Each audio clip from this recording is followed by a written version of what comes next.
जनता ने बराबर टीएमसी को 3-3 बार का मौका दिया, 15 वर्षों का समय। मैं समझता हूं किसी राज्य के विकास के लिए 15 वर्षों का समय यह कम नहीं होता है।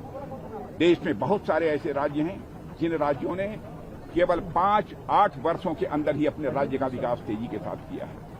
पहले इस पश्चिमी बंगाल का कंट्रीब्यूशन, योगदान, जो देश की अर्थव्यवस्था में जो 10% हुआ करता था, टीएमसी के आने के बाद वो घटकर 5% तक पहुंच गया है। ऐसे हालात हो गए हैं।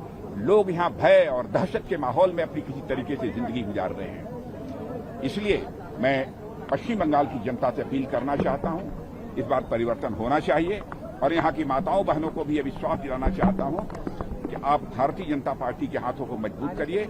हम इस देश की, हमारे प्रधानमंत्री मोदी जी इस देश की महिलाओं को लोकसभा और विधानसभाओं में 33% का आरक्षण देने के लिए पूरी तरह से प्रतिबद्ध हैं। आज नहीं तो कल यह होकर ही रहेगा। कितना सीट आएंगे? देखिए, नंबर ऑफ सीट्स के बारे में मैं फोरकास्ट नहीं कर सकता हूं, लेकिन इतना मैं जरूर कहना चाहता हूं कि क्लियर मेजॉरिटी हासिल होगी भारतीय जनता पार्टी को, और इस पॉसिबिलिटी को भी रूल आउट नहीं किया जा सकता कि यहां पर भारतीय जनता पार्टी को 2/3 मेजॉरिटी हासिल हो। मैं यहां की जनता से ये अपील करना चाहता हूं, इतनी कड़कड़ाती धूप के बावजूद इतनी बड़ी संख्या में लोग इस पदयात्रा में मौजूद थे।